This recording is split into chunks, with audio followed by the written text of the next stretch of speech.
pandemia, ela me ensinou a continuar crendo que Deus tem o controle de todas as coisas e que nele eu posso encontrar todo o descanso.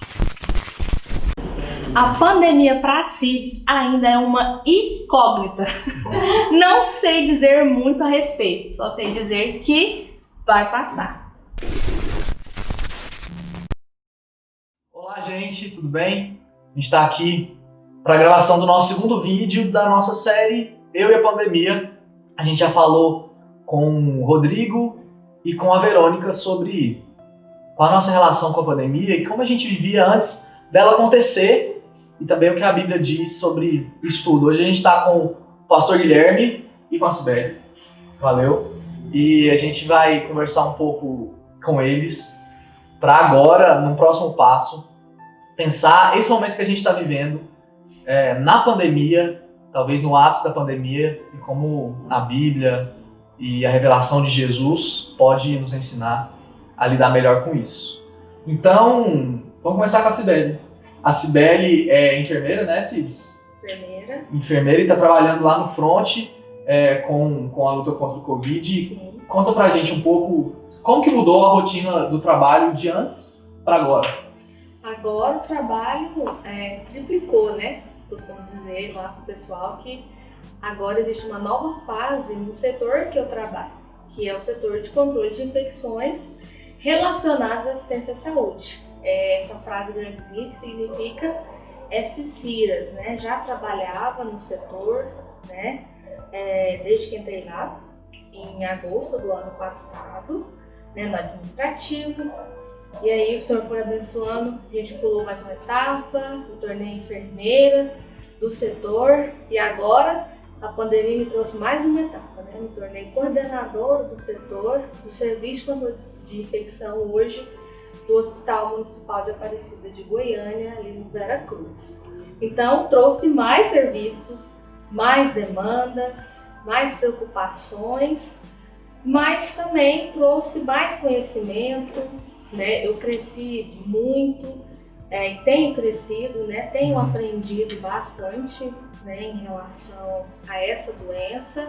É uma incógnita ainda para muita gente, né? Para gente que está na área da saúde, para nós que somos aí da infectologia hoje, mas temos aprendido a cada dia. Assistimos os nossos pacientes de diversas formas e eu acredito, né, que Deus está em todas essas etapas da minha vida e tem estado comigo lá na unidade, né? Graças a Deus ainda não obtive essa doença, espero não obter. Às vezes penso assim, queria ter esse trem logo, já passar por isso logo para ter logo, mas às vezes dá um certo medo porque a gente não sabe como que a gente vai evoluir.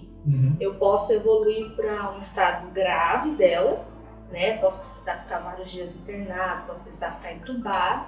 Como eu posso ter uma simples gripezinha, né? Como estado, posso sentir uma leve infecção de garganta, posso ter sintomas gripais comuns e pronto, ficar em casa, ficar tranquilo. Sim. Né? Ok.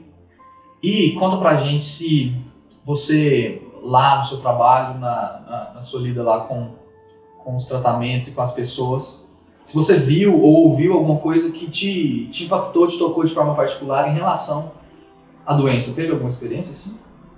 Não, na verdade, assim, não tão impactante, né? Porque como a gente trabalha assim com estudos, vai lendo demais, então a gente às vezes fica frio. O pessoal da saúde pode dizer isso assim mesmo, de carteirinha.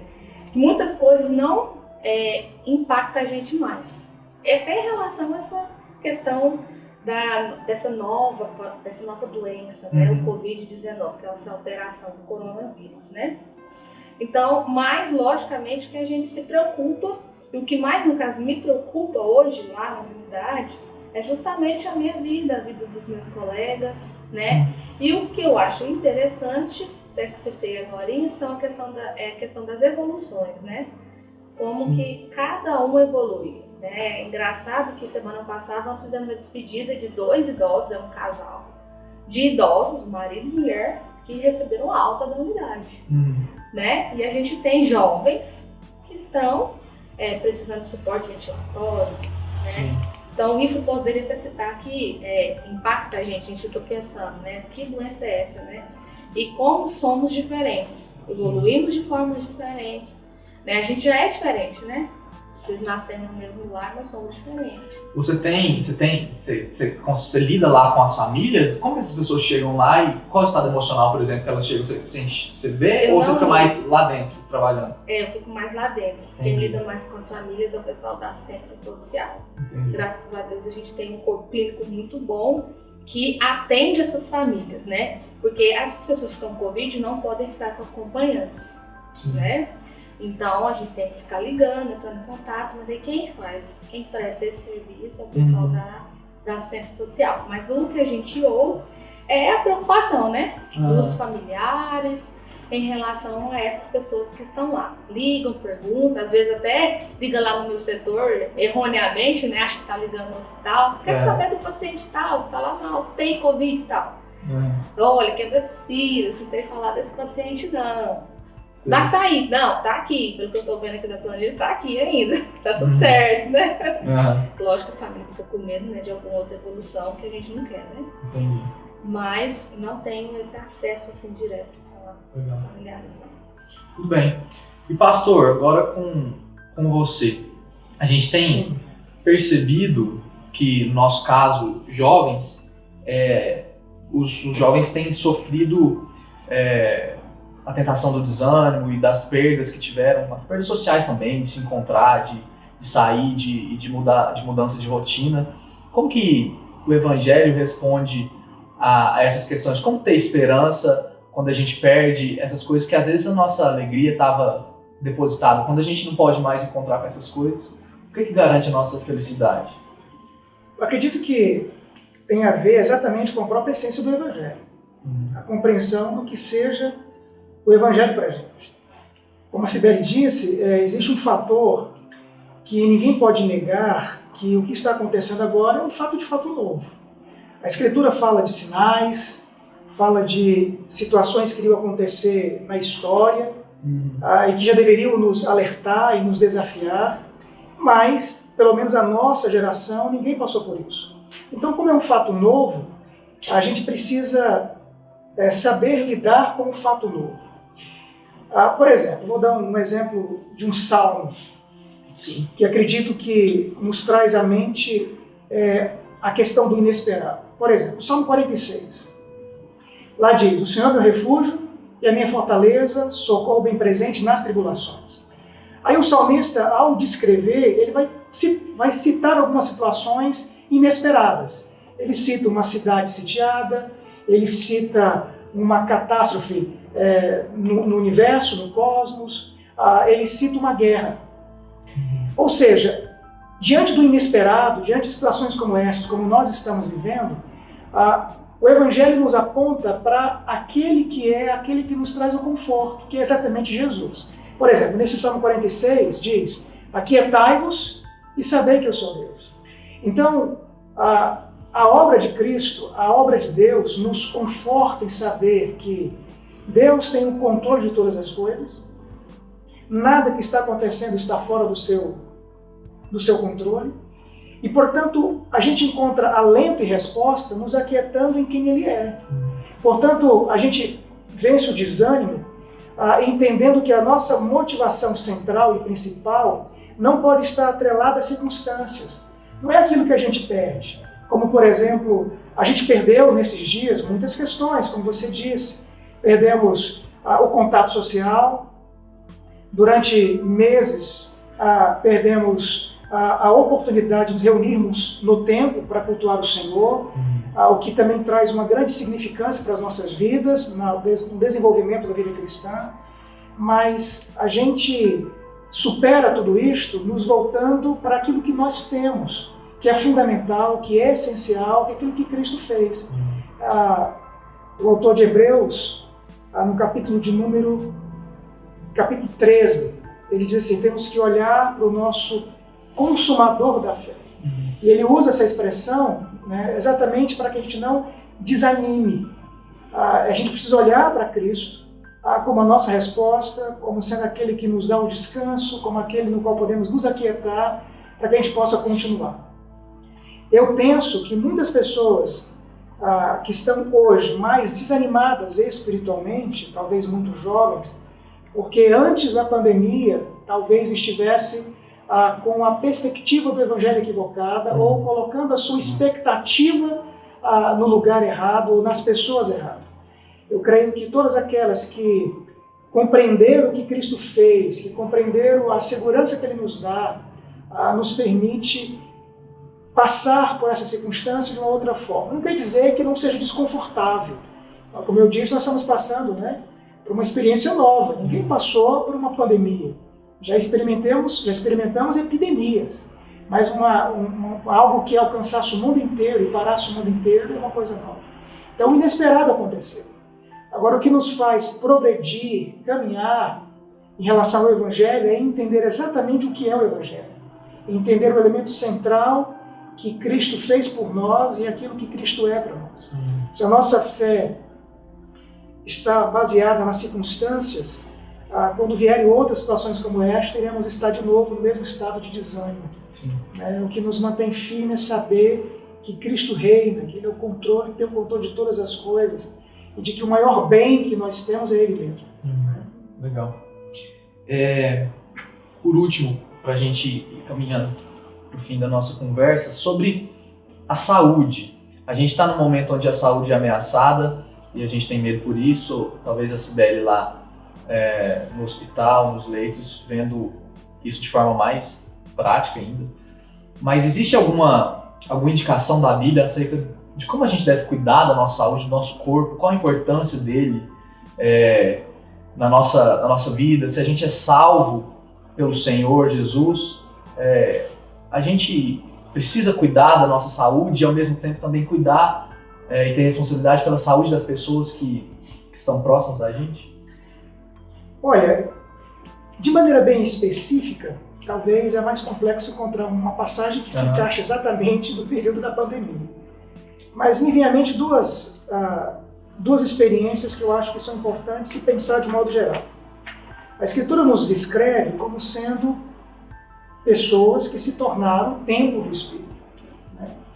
Então isso pressupõe claramente de que somos templo do Espírito não apenas na nossa alma, mas somos templo do Espírito também no nosso corpo.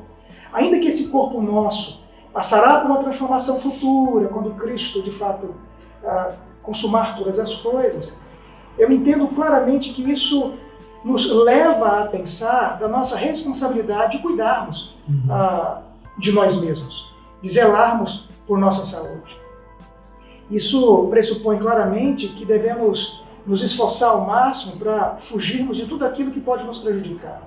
A Escritura nos aponta para sermos sábios, para sermos prudentes, para sermos responsáveis. E tudo isso tem a ver com cuidado. Porque nesse caso específico de hoje, cuidar da saúde não é apenas uma questão de cuidar da sua própria saúde. Isso retrata outras pessoas também. A Escritura também nos leva a essa ideia clara de sermos responsáveis uns pelos outros. E aí, por exemplo, existe uma parábola que não necessariamente trata de saúde, mas de cuidado nesse sentido. Por exemplo, certa vez Cristo foi questionado sobre como que alguém poderia fazer para dar a vida eterna. Então ele faz a pergunta, o fariseu pergunta para ele, ele responde se esse indivíduo sabia dos mandamentos e o indivíduo respondeu muito bem, que é amar a Deus e amar o próximo como a si mesmo. Mas o fariseu, ele teve um preconceito profundo para com qualquer outra pessoa que não fizesse parte do seu grupo, ele tenta questionar Jesus perguntando quem é o meu próximo. Aí então Cristo cita a famosa parábola do bom samaritano. E Cristo ele é proposital em retratar personagens ali. Ele cita um levita, cita um sacerdote, que teoricamente, ao ver alguém jogado, machucado, deveria sentir compaixão. Mas o indivíduo, por causa do processo legal, ele passou distante. Até que um samaritano, que não tinha o mesmo valor na perspectiva do judeu, olha para aquele homem, se compadece e tudo mais. E a pergunta final de Cristo para aquele fariseu é quem era o próximo? E ele entendeu claramente que o próximo não é aquele que tem a ver com os meus pensamentos, com a minha igualdade. O meu próximo é aquele que precisa de mim. Então, alargando esse conceito, nós podemos pensar que numa pandemia como esta, eu não posso me importar apenas comigo. Eu tenho que me importar sim com o meu vizinho, mesmo que eu não conheça. Eu tenho que me importar com outras famílias que mesmo que eu não saiba quem são. Porque o Evangelho, né, como você mesmo disse, que retrata quem Cristo é, o que Cristo fez por nós, e Ele nos amou quando não havia nada em nós para ser amado, nos desafia a amar outras pessoas, mesmo que essas pessoas não tenham nada a ver com o nosso contexto familiar, com a nossa fé, com o nosso contexto do cotidiano.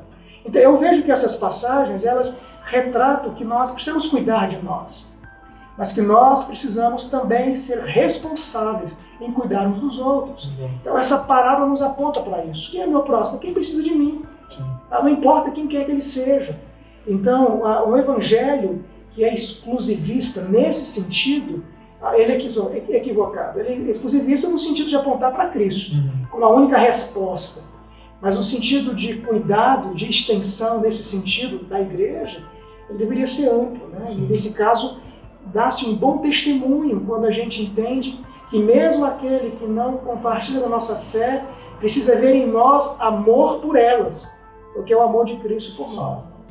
É interessante como uma leitura nossa do texto bíblico pode, talvez, fazer com que a gente imagine que o cuidado com as pessoas, e nesse caso com o corpo, a parte física mesmo, seja algo desprezível, já que a gente vai morar no céu e coisas do tipo, né? Mas as escrituras não permitem a gente entender isso, né? Sim, até porque a natureza humana, ela não é composta de um espírito que despreza um corpo.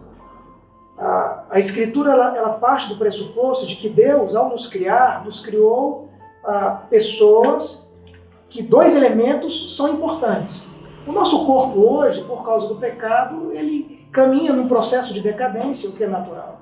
Mas não significa que o corpo não tenha importância, né?